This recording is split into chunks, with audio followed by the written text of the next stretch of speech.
Hey, everybody, welcome to What's Up Wednesday. It's hard to believe that we just celebrated the 250th anniversary of the United States of America, of the Declaration of Independence. I look back at that and it's amazing to think how much we've accomplished here in the United States in 250 years.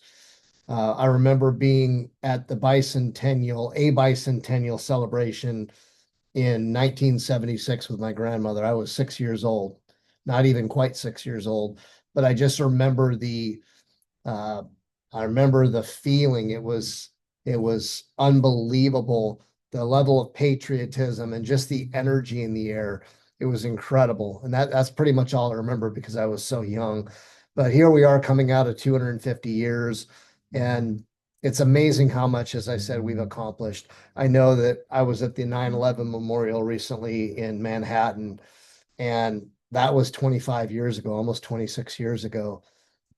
I guess almost 25 years ago. That'll be this September 11th, will be 25 years. And it was incredible how much work has gotten done just in that period of time, from the cleanup to new development. If you get a chance to go to Manhattan, check out the 9/11 Memorial. It's absolutely incredible.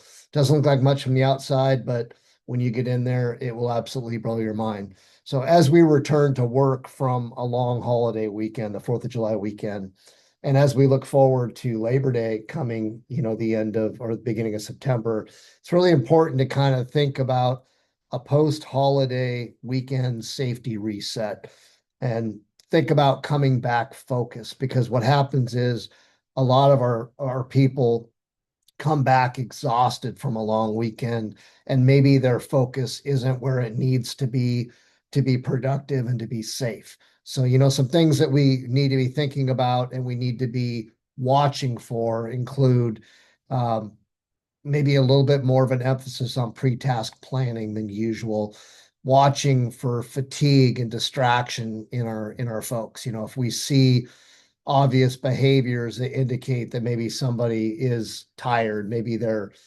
focus isn't very good. Maybe we can address that with them. We need to encourage people to kind of slow down as they come back to work so that they don't skip steps, right? We need to look out for any coworker who seems off, and I think that's something that can be said of any day in the workplace, but especially after a long weekend, we should be watching each other. And the last thing is, because we're coming off of a shutdown, there may be production pressure. We need to get caught up. We missed a day. We've got to, get back on schedule, and that can create additional pressures. It can result in additional problems. So just maybe some tips to think about right now as we come back off of this holiday weekend. So one thing that we could think about is heat stress. Obviously, it's getting very, very hot around the country right now. We need to be focusing on people acclimatizing to the increase in temperature, maybe increasing humidity. We need to be thinking about taking rest breaks, scheduling them, requiring them, shade breaks, maybe cooling systems, and drinking plenty of water. We need to remind people that medications can potentially predispose them or exacerbate the effects of heat. So they need to be very aware of any medicine that they're taking that might make them more likely to experience heat stroke type symptoms. Need to remind people their sleep is really important, and also to identify symptoms very early. Somebody starts to feel dehydrated, lightheaded, they need to stop and they need to address it immediately. Watch out, as we've talked about, for those sports drinks, energy drinks.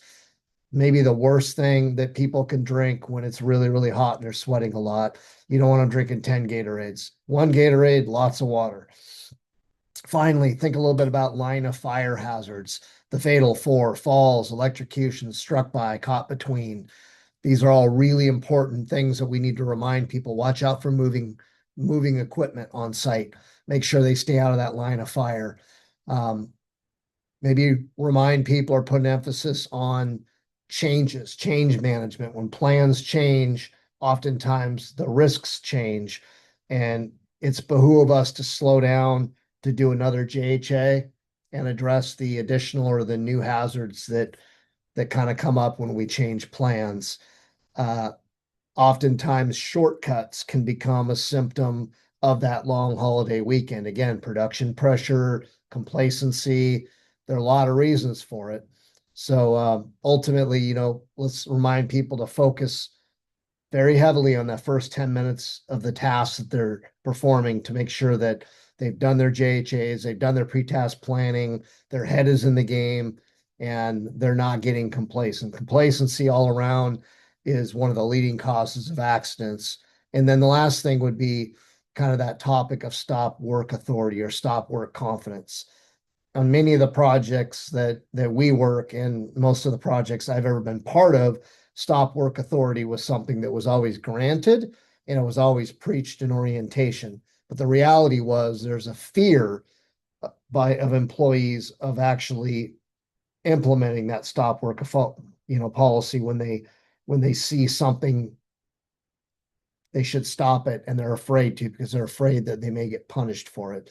So we need to instill confidence that look, if you see something, say something, stop the work, question the worker, address the risk, do what you can, because ultimately, if you don't and something goes badly, you're going to regret it. So just a few things to maybe consider coming off of a long holiday weekend, something to maybe plan ahead for as we go into the fall. We have a lot more holidays in the fall with Labor Day, and we've got Thanksgiving in November and obviously Christmas and New Year's coming up end of December. So hopefully that's helpful. We'll have a new topic for you next Wednesday. See you then.